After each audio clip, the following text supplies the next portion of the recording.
할렐루야. 네, 오랜만에 뵙는 것 같습니다. 기도를 해주셔서 성지순례는 잘 다녀왔습니다. 성지순례 잘 다녀왔는데 갔다 와서 얼굴이 조금 더 탄 것 같아서 그 나라 사람들이 더 되지 않았나 싶습니다. 사실 제가 이 본문을 정해 놓은 것은 성지순례를 떠나기 전부터 이렇게 좀 정해 놨었습니다. 고린도 유적지를 방문하는 계획이 있었기 때문에 고린도 교회가 어떤 모습으로 또한 세워져 가고 있는지, 또한 그것들을 보면서 사도 바울이 어떤 사역을 했는지 더 깊이 느낄 수 있겠다라는 생각을 하면서 고린도 후서를 본문으로 정하고 가게 됐습니다. 참 아이러니하게도 가서 고린도 유적지를 방문하는 그날 고린도 유적지를 닫는 날이었어요. 그래서 고린도 유적지를 멀리서 먼 발치에서나마 이렇게 좀 보게 되었습니다. 그러면서 사도 바울과 초기 기독교 사람들이 어떻게 좀 믿음을 지켜나가는지를 좀 보게 되었고, 그것들을 조금 나누고자 합니다. 오늘 본문을 통해서 우리 삶 가운데 일하시는 주님이 늘 우리를 지키시고 인도하시는 것을 누리며 살아가기를 소망합니다.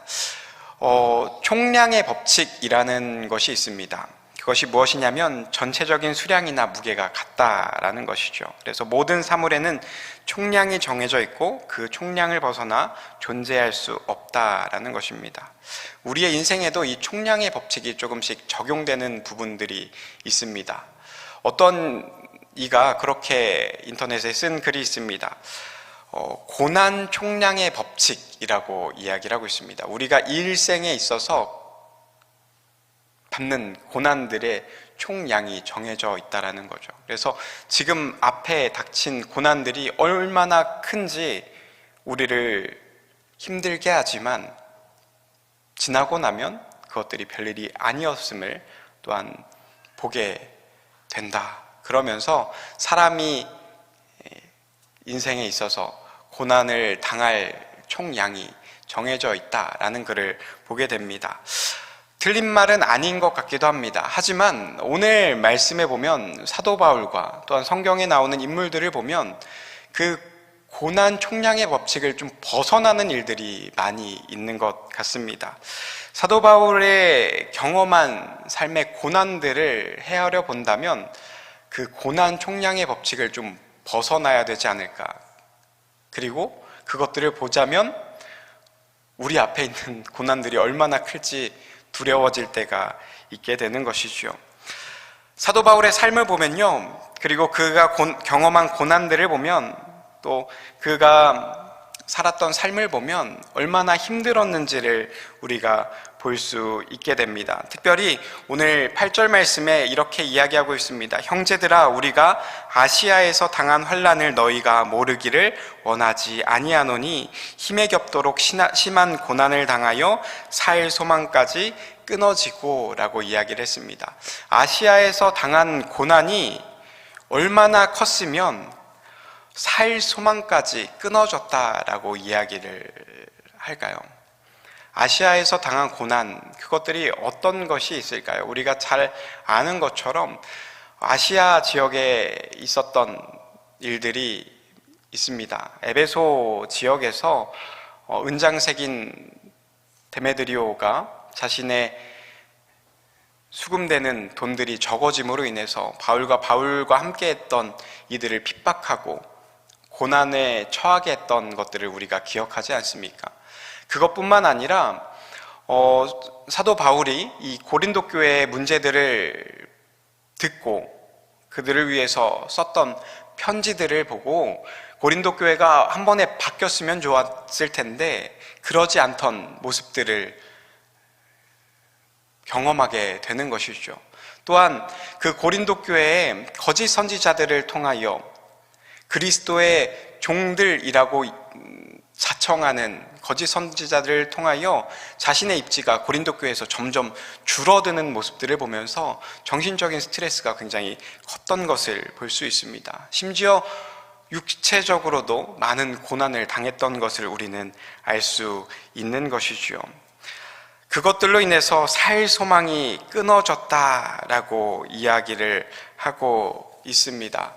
그 고난이 얼마나 컸을까요? 여기서 8절에 이야기하는 이 힘에 겹도록 이야기하는 이 말은요, 원어적으로 보면요, 마치 너무 많은 짐을 실은 배가 무게를 견디지 못하고 가라앉는 것, 혹은 눌려서 부서지는 모습을 묘사할 때 사용하는 표현이라고 합니다. 그러니까 사도 바울이 얼마나 힘들었는지를 보여주는 것이죠. 사도 바울이 고린도 교회의 성도들에게 내가 이렇게 힘들다라는 것을 이야기하려고 했던 것은 사실 아니었습니다.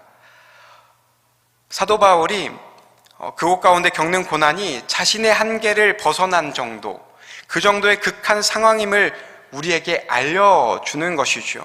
하지만 그런 고난 가운데서도 사도 바울은 펜을 들어서 고린도 교인들에게 편지를 씁니다.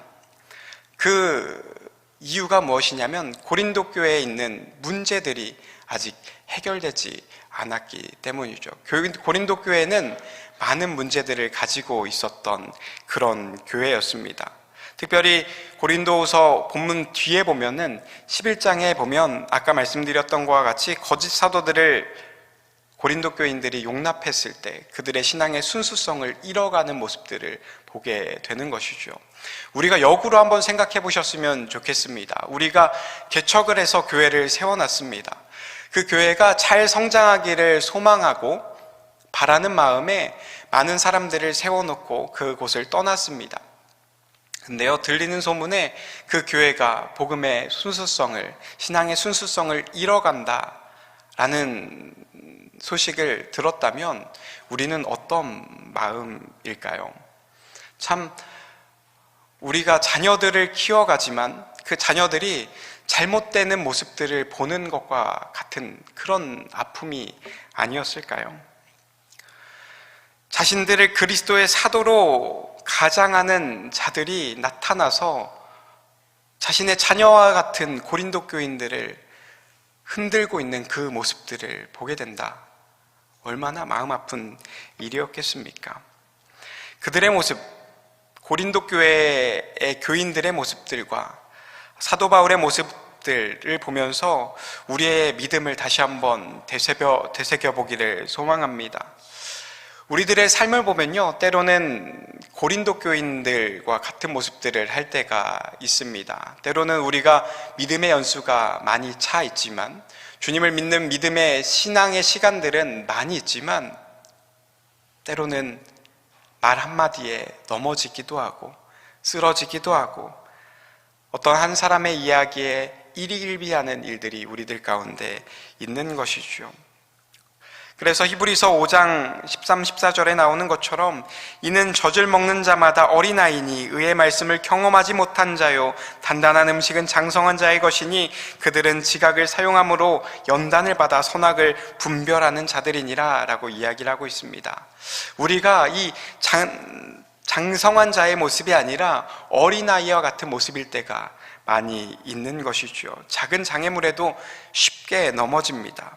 때로는 믿음을 든든히 지키고 있는 사람들도 넘어지는 것이 우리들의 모습이기도 한 것이죠. 그런 모습이 고린도 교회 성도들의 모습들과 이렇게 투영되는 모습들을 저 또한 말씀을 묵상하면서 보게 됩니다. 저 또한 별반 다르지 않을 때가 있는 것이죠. 제 신앙생활 가운데 때로는 넘어지기도 하고 쓰러지기도 하고 하는 모습들이 고린도 교인들과 별반 다르지 않을 때가 있습니다.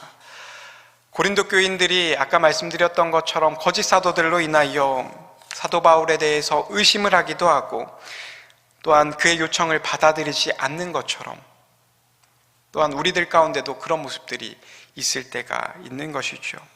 우리의 인생도 별반 다르지 않는 것을 보게 됩니다. 분별력이 있어서 어떤 것이 주님이 기뻐하시는 것인지 어떤 것이 주님이 원하시는 것인지 잘 알아서 분별하고 그 길을 따라가야 하지만 때로는 그러지 못할 때가 있는 것을 보게 됩니다. 그렇다면 우리는 어떻게 해야 될까요? 우리가 여전히 영적으로 어린 아이의 모습, 혹은 사람들의 이야기에, 또한 상황에, 또한 우리에게 처해져 있는 일들 가운데 그냥 넘어지기만 해야 될까요? 그렇지 않은 것이죠. 그 해답이 우리가 사도 바울과 초기 기독교인들의 모습에서 그 해답을 찾을 수 있을 것 같습니다. 사도 바울은 에베소서 4장을 통해서 우리에게 작은 해답을 주고 있습니다. 우리는 우리 그리스도의 몸된 교회를 세우기 위하여 하나님의 아들을 믿는 것과 아는 일에 하나가 되어 온전한 사람을 이루어 그리스도의 장성한 분량이 충만한 데까지 이르리니, 이는 우리가 이제부터 어린아이가 되지 아니하여 사람의 속임수와 간사한 유혹에 빠져 온갖 교훈의 풍조에 밀려 요동하지 않게 하려고 한다 라고 이야기를 하고 있습니다. 하나님의 아들을 믿는 것과 아는 일에 하나가 되어야 된다 말하고 있습니다. 우리는 계속해서 성경을 들음으로 하나님을 알아가고 있습니다. 하지만 아는 것과 그렇게 믿는 것, 그리고 그렇게 살아내는 것은 다른 차원의 이야기인 것 같습니다. 우리는 알지만 그렇게 행동하지 못할 때가 너무나도 많이 있는 것이지요. 사도 바울이 우리에게 이야기해 주는 것처럼 우리들의 모습 속에서 하나님을 알아가는 것과 믿는 것, 그리고 살아내는 것이 하나가 되어지기를 소망합니다. 그것이 이루어지려면 고난 가운데 있는 우리들의 모습 속에서 우리의 모습을, 우리가 할 수 있는 것을 내려놓아야 되는 것을 보게 됩니다. 오늘 본문 9절에는요 이렇게 나와 있습니다. 우리는 우리 자신이 사형 선고를 받은 줄 알았으니 이는 우리로 자기를 의지하지 말고 오직 죽은 자를 다시 살리시는 하나님만 의지하게 하심이라 라고 이야기하고 있습니다. 우리로 자기를 의지하지 말고 오직 죽은 자를 다시 살리시는 하나님만 의지하게 하심이라. 사도 바울이 마음에 사형 선고를 받은 것처럼 절망적인 상황 가운데 있는 것은 자기에게는 더 이상 어떠한 구원의 능력도 기대하지 못할 것, 그리고 기대할 수 없음을 인식했기 때문입니다. 사도 바울은 그가 고백한 대로 신뢰하면 하는 것들을 누구보다도 많이 가지고 있었던 사람이었습니다. 하지만 고린도 교회를 비롯하여 그가 세운 교회들이 전해주는 그 쓰디쓴 좌절의 이야기들, 그리고 그를 끝까지 괴롭혔던 육체적인 질병들, 거듭되는 죽음의 위협 속에서 자기 자신을 의지할 수 없는 것, 자기 자신이 할 수 없는 것을 온전히 인식하게 되는 것, 그래서 자기 자신에 대한 신뢰를 완전히 포기하는 것을 사도 바울은 경험적으로 체득한 것이죠. 바라기는 우리들 가운데도 그렇게 되기를 소망합니다. 우리들 가운데 고난이 있습니까? 어려움이 있습니까? 그 가운데 온전히 나를 신뢰하는 것들, 다른 것들을 신뢰하는 것들을 철저하게 내려놓기를 소망합니다. 그럴 때 하나님께로부터 오는 참된 위로와 구원을 통감하게 되는 것이지요. 성지순례를 갔을 때 자신의 신앙을 지키기 위해서 땅을 파서 살아갔던 초기 기독교인들의 모습들을 보게 되었습니다.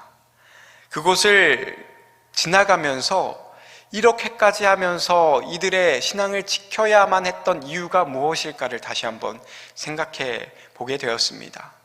또한 사도 바울의 삶을 보면서 이렇게까지 그의 신앙을 지켜가며 복음을 전해야 됐던 이유가 무엇인지 다시 한번 생각해 보게 되었습니다. 고난 가운데, 어려움 가운데 사실 주님을 내려놓으면 해결되는 일들이 있었던 것이죠. 그들의 믿음을 지키기 위해서 나는 예수 그리스도를 믿지 않는다고, 나는 예수님을 구주로 고백하지 않는다고, 그 고난과 핍박 가운데 나는 주님을 믿지 않는다고 고백하면 어떻게 보면 쉽게 끝날 수 있었던 일이었습니다. 하지만 그들이 그 고난을 자처하면서 걸어갈 수 있었던 그 이유, 그것은 그 안에 주시는 그 은혜가 그 고난보다 더욱더 컸기 때문입니다. 사도 바울은 이런 은혜를 고린도 교인들도 알기를, 깨닫기를 원했던 것이지요. 제가 그 모습들을 보면서 제 안에 나는 너무 쉽게 신앙생활을 하고 있지는 않은가라는 생각들을 해보게 됩니다. 바라기는 우리들의 앞길에 고난이 찾아옵니다. 고난이 찾아올 수밖에 없는 것이죠. 작은 고난도 있고요. 때로는 큰 고난도 있습니다. 하지만 바라기는 사도 바울이 삶으로 경험했던 그 하나님의 위로하심과 일하심과 하나님의 끝없는 은혜를 우리가 소망하고 사모하기를 소망합니다. 그렇게 할 때 고난 가운데도 주님의 복음을 전할 수밖에 없었던 사도 바울의 삶처럼 고난과 핍박 가운데도 자기 자신의 삶을 다 줄여나가고 그 땅굴까지 파가면서 자신의 삶을 내려놓았던 그들의 삶처럼 주님을 깊이 만나는 일들이 우리들 가운데 일어나게 될 줄 믿습니다. 우리들이 어떤 상황에도 굴하지 않고 주님을 찬양할 수 있는 저희들 되기를 소망합니다. 그래서 사도 바울이 오늘 본문에서 이야기했던 것처럼 10절에 그가 이같이 큰 사망에서 우리를 건지셨고 또 건지실 것이며 이후에도 건지시기를 그에게 바라노라 라고 고백한 것, 과거에도 주님께서 그렇게 하셨고 지금도 그렇게 하고 계시고 앞으로의 일 가운데도 주님께서 그렇게 하실 것을 확신하는 사도 바울의 믿음처럼, 고백처럼 우리들도 그렇게 고백하게 되기를 소망합니다. 이것이 아는 것만이 아니라 우리의 입술의 고백이 아니라 삶의 고백이 되기를 소망합니다. 그래서 우리들의 삶을 통하여 온전히 주님의 놀라우신 은혜가 이웃들 가운데 전해지기를 소망합니다. 사도 바울이 간절하게 애통하면서 간절한 마음으로 편지를 썼던 것처럼 그런 마음들이 우리들 가운데도 있기를 소망합니다. 그러려면 먼저 고난보다 더 큰, 우리의 닥친 상황보다 더 크게 일하시는 주님을 깊이 만나기를 소망합니다. 그리고 그 사랑을 전하시기를 소망합니다. 주님은 우리들 가운데 그것들을 원하고 계십니다. 우리가 상황을 이겨내고 다른 것들 가운데 분별함으로 주님께서 기뻐하시는 것이 무엇인지를 깨달아 복음을 전하는 것, 삶으로 살아내는 것을 주님께서 원하시는 줄 믿습니다. 우리의 삶 가운데 고난이 찾아올 수도 있고요, 역경이 찾아올 수도 있습니다. 하지만 분명한 것은 주님께서 우리를 지키시고 계시고 그 고난을 이겨낼 수 있는 능력이 우리 안에 있는 것이 아니라 주님께 있다라는 사실, 그것을 인지하시고 살아가시는 저와 여러분들 되시기를 주님의 이름으로 축복드립니다. 우리가 고린도후서 1장 4절 5절에 나오는 말씀처럼 우리의 모든 환난 중에서 우리를 위로하사 우리로 하여금 하나님께 받는 위로로서 모든 환난 중에 있는 자들을 능히 위로하게 하시는 이시로다. 그리스도의 고난이 우리에게 넘친 것 같이 우리가 받는 위로도 그리스도로 말미암아 넘치는도다 라고 고백하고 있습니다. 우리 안에 그리스도의 고난이, 그리스도로 말미암아 겪는 고난이 우리에게 넘친 것 같이 우리가 받는 위로도 그리스도로 말미암아 넘치게 되는 삶을 살아가시는 저와 여러분들 되시기를 소망합니다. 환난을, 고난을 두려워하지 마십시오. 주님과 깊은 교제를 누리며 살아가는 사람들에겐 고난이 아무것도 아니게 됩니다. 사람의 눈으로 봤을 땐 그 고난이 우리를 집어 삼켜 먹을 정도로 큰 고난 같아 보이지만, 그 장애물 같이 보이지만 주님과 깊이 교제하고 주님의 뜻을 알아가는 자들에게는, 그리고 주님이 주시는 위로와 은혜를 누리는 사람들에게는 그 환난과 두려움이 아무것도 아니게 되는 줄 믿습니다. 그래서 9절 말씀처럼 우리로 자기를 의지하지 말고 오직 죽은 자를 다시 살리시는 하나님만 의지하게 하시는 놀라운 은혜가 우리들의 삶 가운데 늘 풍성히 채워지기를 소망합니다. 하나님만입니다. 하나님만, 오직 하나님만, 하나님도가 아니라 하나님만 의지하시는 저와 여러분들 되시기를 주님의 이름으로 축복드립니다.